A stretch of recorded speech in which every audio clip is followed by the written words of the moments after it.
Welcome to the North Texas Council Vetting Committee for the Texas House District 115. We are here with candidate Steve Nguyen, and thank you, Steve, for joining us. I'm going to read the rules aloud so that everybody's aware of what our basic rules are. No one is allowed in the room except the vetting team and the candidate. All electronics in the room will be turned off except for laptops and the video recorders provided by the vetting committee. No written material or notes will be taken by the candidate. The North Texas Council vetting panel members and the candidate agree that all questions and responses at this vetting session are to remain confidential property until the videos are uploaded and considered public information on the North Texas Council website. Verbal questions will be asked and verbal responses to those questions will be given with up to 2 minutes allowed for each response. And please respond to the questions as asked. The candidate may receive a copy of this vetting interview recording, which upon the time the recording is posted upon the website. At this time now we'll introduce the vetting team. I'm John Holliday. I've been chosen as the chairman for this, and I'm from Plano. I'm Camille Johnson from Carrollton. I'm Lionel Land from Coppell. I'm also your timekeeper on review. Boyd Hawkins from Coppell. Barbara Barros from Murphy. Again, Texas House District 115 candidate Steve Nguyen is with us today. Steve, if you would please start off, take about 2 minutes and tell us about your background and what qualifies you to serve as the Texas State Representative for House District 115. Well, thank you for allowing me to do this, and I just want to give you some background of my upbringing and what has helped me come to where I'd like to be able to serve today. Now, originally born in Vietnam, my grandfather, he was tortured and executed for resisting communism in Vietnam.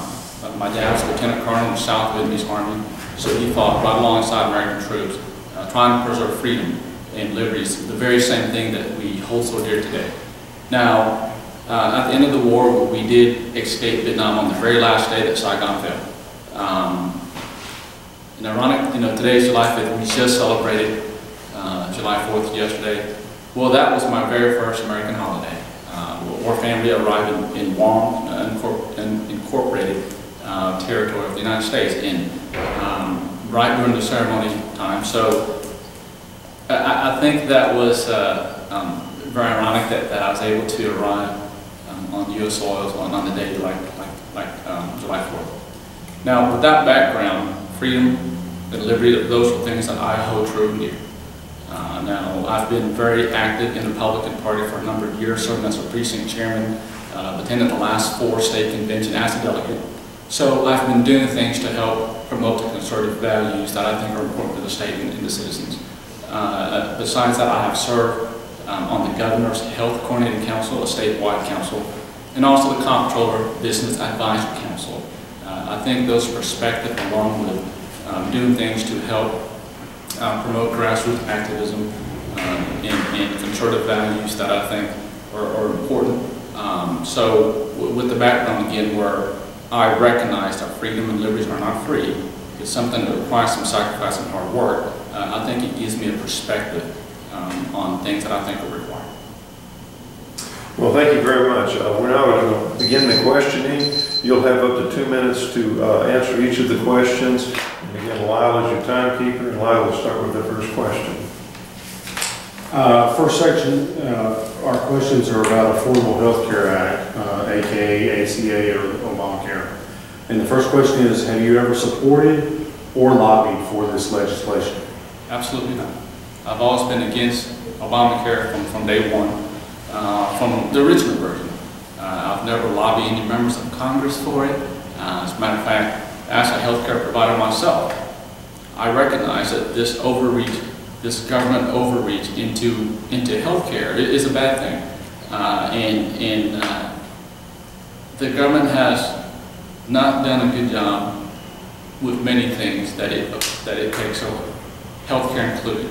I'm a free market person. I believe that the free market should be allowed in most things, including healthcare. The healthcare bill is expensive. It doesn't do anything to reduce the cost of healthcare, and it's an overreach of power where you're having a government mandate that people do things, buy a particular product, a third-party product, that he or she may or may not want. And to me, that's a definite overreach. And again, it doesn't do anything to make healthcare better or more affordable. I think it's simply an overreach where at some point they're trying to get a single-payer system, which I think is bad. I'm disappointed that the courts ruled the way they did, and I would hope that we can work and get it rebuilt. All right, the second question, still on affordable health care. Have you donated money to any organization that lobbied for this legislation? No, I have not donated money to organizations that lobbied for the passage of ObamaCare. Okay, thank you. Since you've answered no to these and have not donated, is there anything else you'd like to add on the Affordable Health Care Act? Anything else you'd like to say? Well, with the recent Supreme Court ruling, the thing that came out of that struck me was they said that mandate, you can't use the Commerce Clause. I think that's a good thing. To me, the federal government has tried to use the very overreaching, vague Commerce Clause to compel states to do things that they don't want to do. And I'm glad that the Supreme Court said that no, you cannot use the Commerce Clause to mandate or force this on states.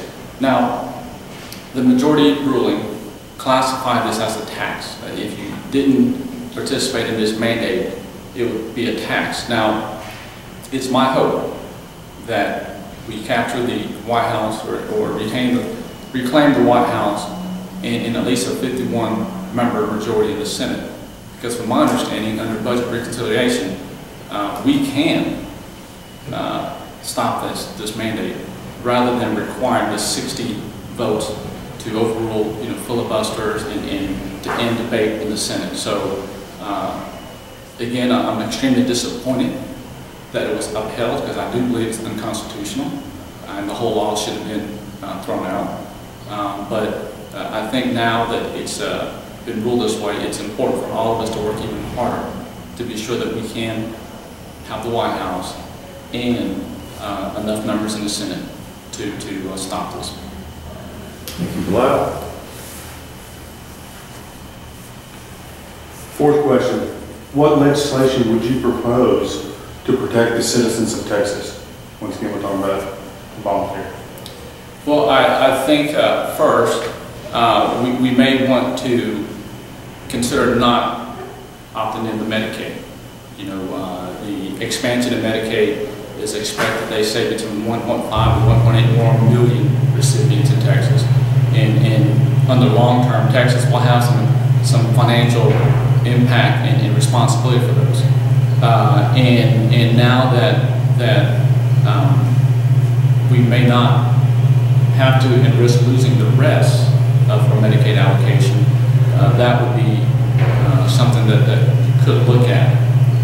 Second thing, of course, is it's up for debate. Mandatory forming a state exchange. Texas hasn't done so, and it's unclear that if there's a federal-run exchange, whether or not they qualify for the subsidy, and if they don't qualify, it'd be very difficult to implement ObamaCare. So I think some of those things perhaps could help us derail it here at the state level. Okay, question 5 is still on the health care. And it says, should Texas proceed with plans for Medicaid expansions as outlined in the ACA? You might have mentioned some of that, but is there anything else to expand?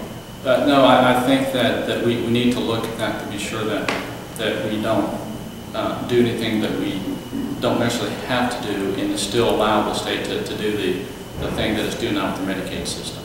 So I think that again, not automatically assuming to jump into the Medicaid system under ACA, I think would help us hold the line. Thank you. Let's change tax and go into education. Do you believe the Robin Hood Act has been good for the state of Texas? I do not. I believe Robin Hood, from my understanding, was to address a lawsuit 19, 20 years ago. It was never meant to be a long-term solution. Some of the problems I see with Robin Hood is that it's not a very efficient and fair way to allocate resources among the different school districts. In 2006, the state went out and identified what they call target revenues, where they assigned a certain numbers where they thought it should cost to educate per student. Now, what we have is there are some donor districts that are forced, like Capel, Carrollton's Farmers Branch, two main districts in 115. Both of these have been labeled as donor districts.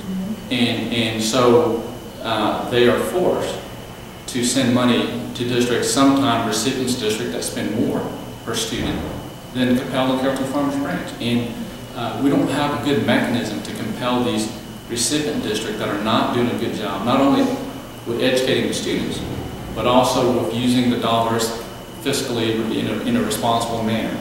And I think that we need to get away from that. We need to find a more equitable system to where, for example, in Capel, taxpayer there had to vote numerous times to increase their local tax rate to the maximum allowed by the current state statute. They increased that, I believe, 3 times. They still say that that's not enough for the classroom. So I certainly don't think that Robin Hood is good for the state, especially for school districts like Capel and Carrollton Farmers Branch. Thank you.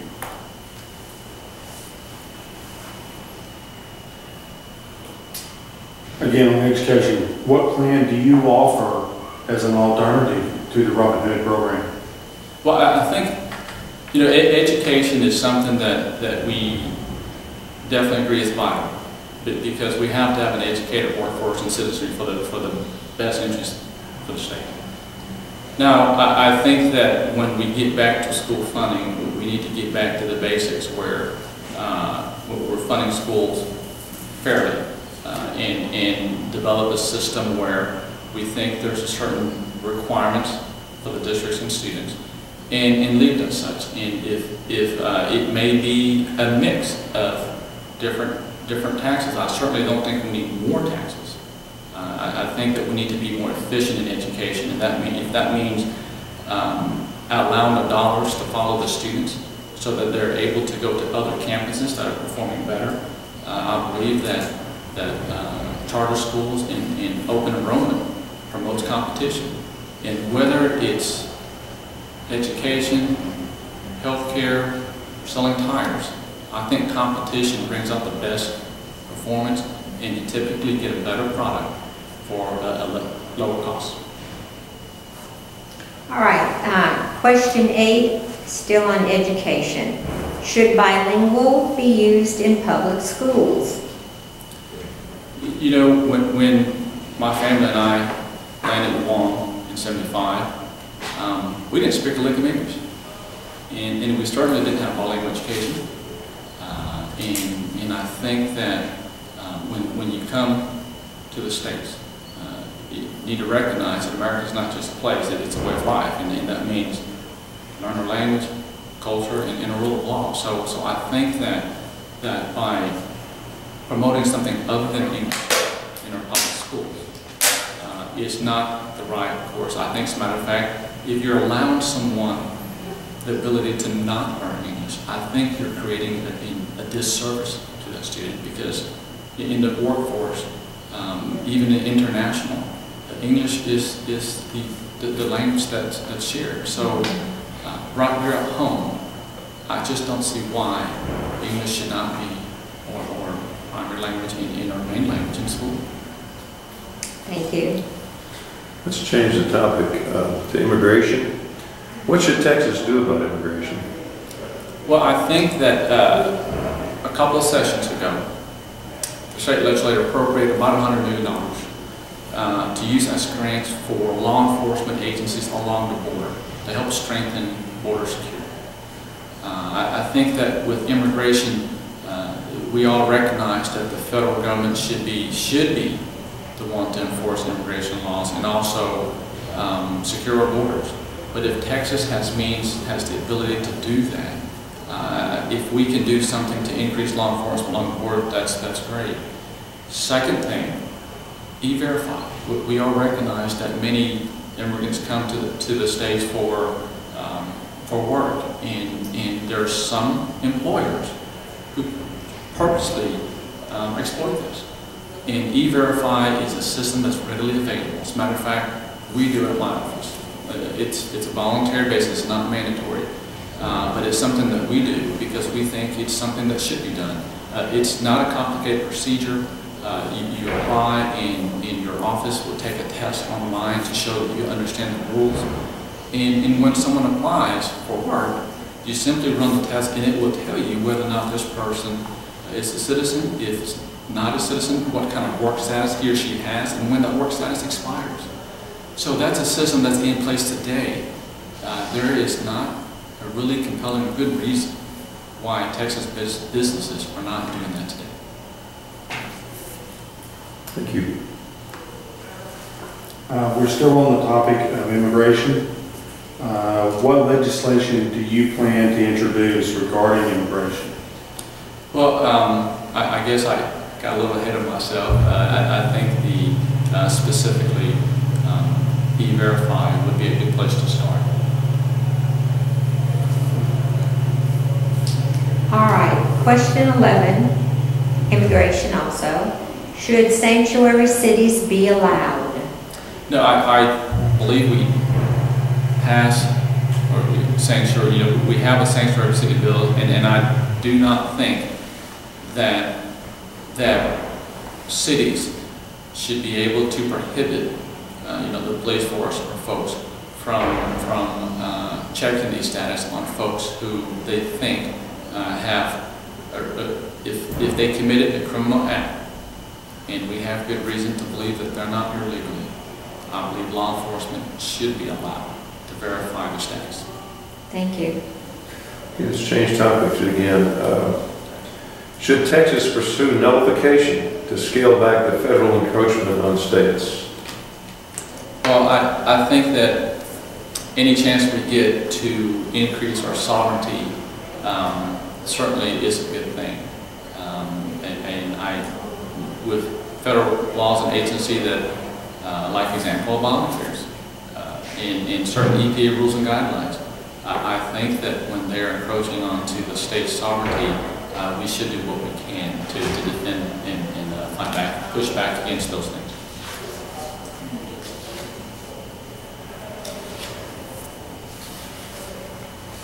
We're changing the subject again. We're going to talk about the Speaker of the Texas House. Do you approve of Joe Strauss's performance as Speaker of the Texas House? Well, I think there are some things that I would like to have to see. I think Texas right now, we're in better shape than most states. And some would argue that probably the top two. Now, I think a lot of that has to do with some of the legislation, this prior sessions and prior sessions, and with the leadership throughout Texas. However, I think that there are certain things that should have come through, been able to come up for a vote, like, for example, E-Verify. Disappointed that we were not able to get that type of legislation. Question 14, still on the Speaker. Assuming the only candidates are Joe Strauss and Brian Hughes, who do you support or plan to vote for, and why? They were the only two. Well, from day one, my position is I'm going to vote for the conservative candidate for Speaker. But it also has to be a candidate that will allow me to do the things to serve the district.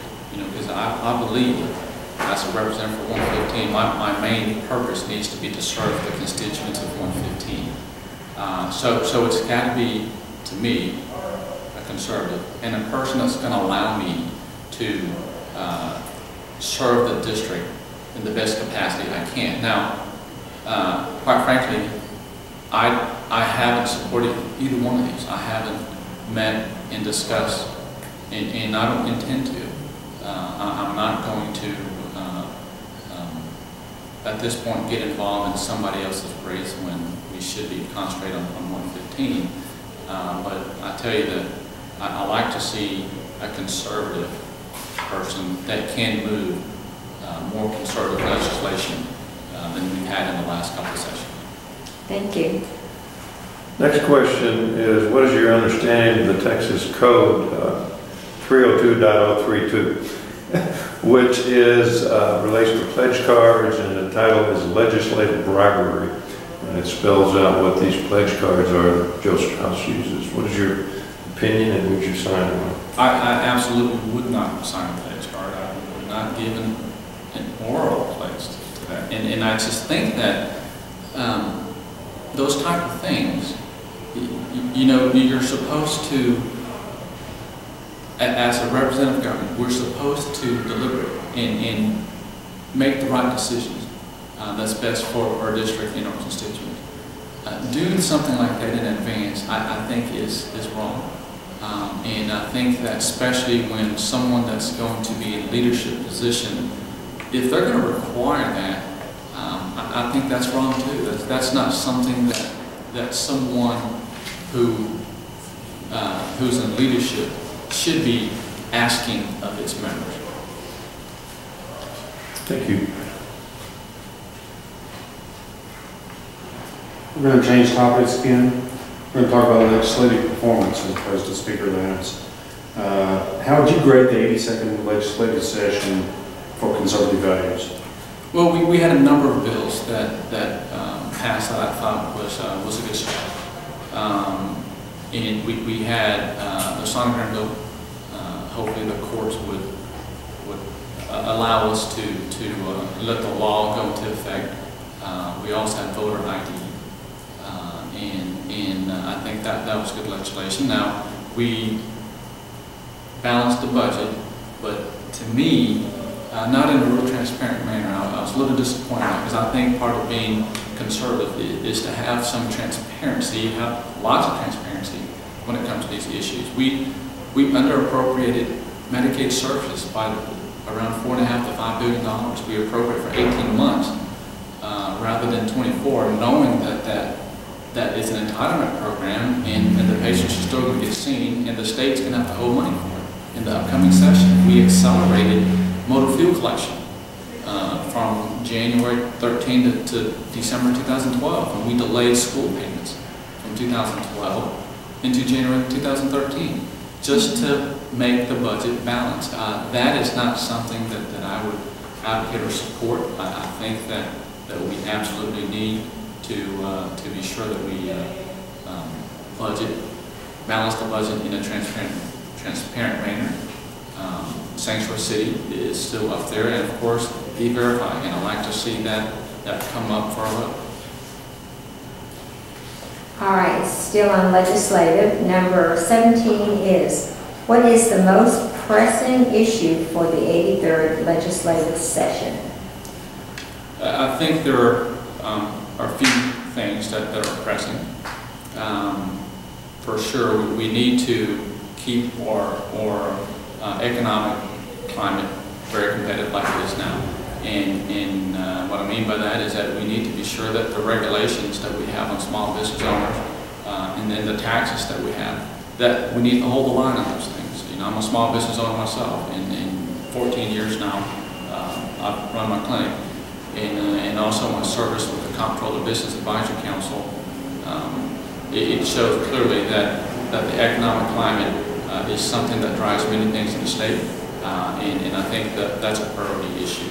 Now, sometimes though, I think that there's a link between the social issues and the economic issues or fiscal issues, because you find that socially, certain issues like, for example, issues such as marriage between a man and a woman, one man and a woman, that's an important issue.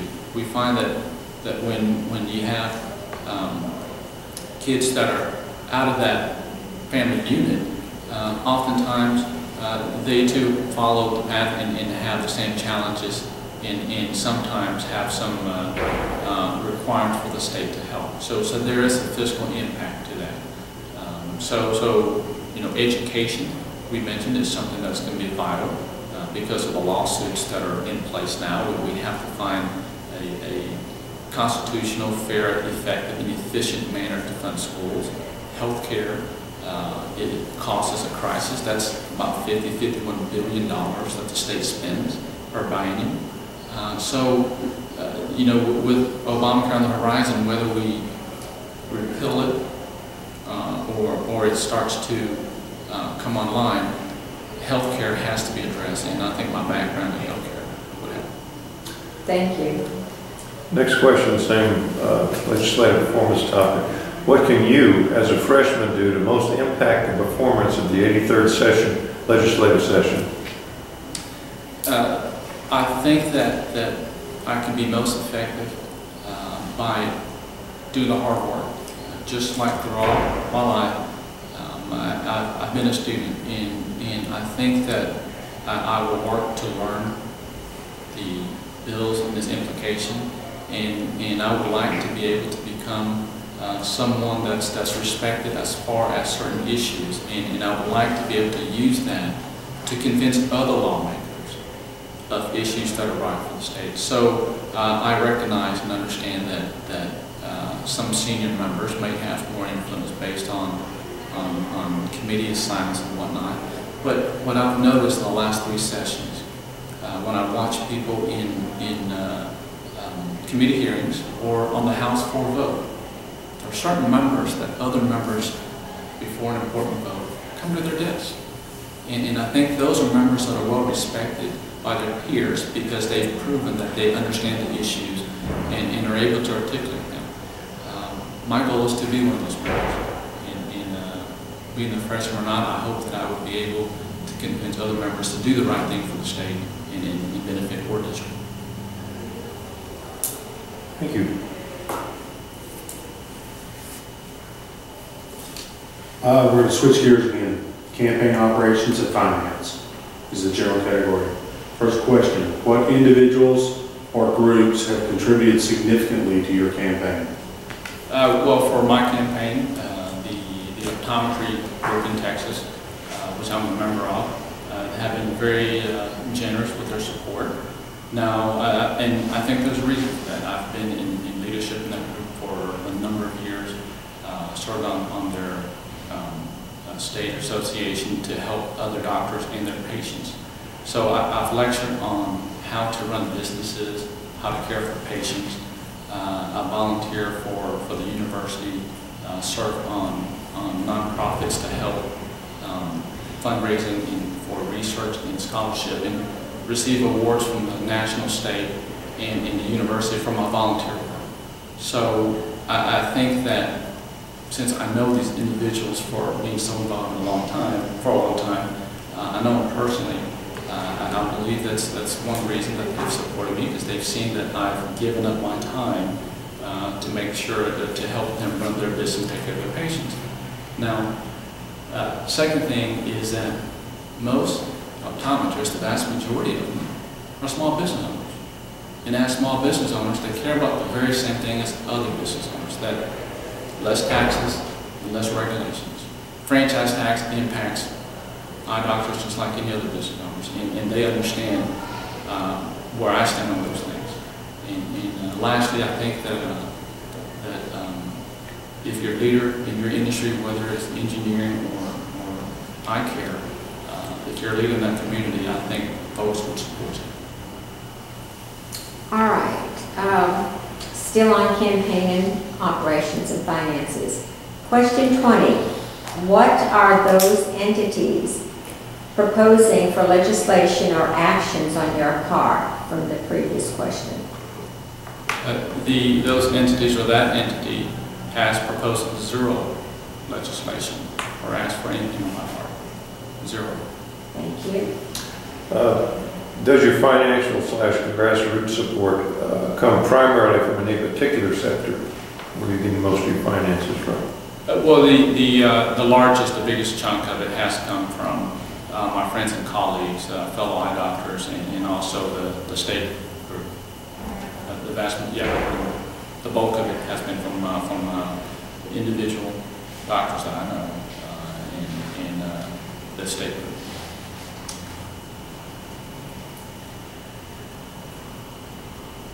Sorry to keep you time, sir. Fourth question. How much, absolute or percentage, of your campaign contributions have come from outside of HR 115? I haven't calculated that exactly. I mean, as of our last campaign finance report, I don't have the exact number of inside versus outside. I mean, I know that we do get a strong support from our own community and folks right next to in 115. So that has definitely increased since or throughout this campaign. But frankly, I don't have the exact numbers or percentage to provide for you. All right, still with campaign operations. Question 23. Who are your campaign political consultants, both direct and indirect employed, and what relationship do they have to current House leadership, such as the Speaker or committee chairs? Well, our consultant group is Murphy Turner out of Austin and Arlington. I know they're not the consultant for the Speaker. I don't, they're not his consultants as far as I know. As far as influence with the Speaker or other leadership, I don't know who all their clients are. When we met them, I wanted to be sure to hire to work with a group that would help me be able to represent this district in 115. I do not know what other leadership personnel that they know that they represent. I mean, there's one that I know that they work with, that's Kelly Hancock. They work with Representative Kelly Hancock in his recent senatorial bid, which he was successful. Great, thank you. Changing topics right now. Have you completely read the Republican Party of Texas platform, and what are your opinions? I haven't read the entire platform. I know we've had some changes this time, especially in the immigration portion. And that was debated on a Friday night at all things at this last convention. And a little disappointed that there's some provisions in there that seems to not be as strong as prior years.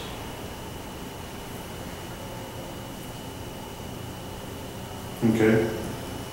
Next question. We'll begin on the party platform. Will your legislative actions completely conform to the RPT? My principles are very aligned with the platform. Now, I haven't read every single word of date. No, I do intend to, but I haven't read every single page of that. But I certainly will use that as a guiding piece for me, and I certainly would use, the premise that I would ask when it comes to legislation is, one, how does it impact taxpayers? Two, how does it impact the district? And third, how does it impact the rest of the state? I mean, I think that those are some of the things that I would look at, but of course, on issues that you can't answer like that would be socially, I'm concerned. I've been endorsed by Texas Alliance for Life, and I believe that on some of those issues, I will be very much aligned with our platform. All right. Your last question, number 26. What would you most like to change in the platform? Well, specifically, I think that we need to look at the immigration portion again. We switched away from it. We didn't even mention, we put in guest worker and took out E-Verify. And I think that's,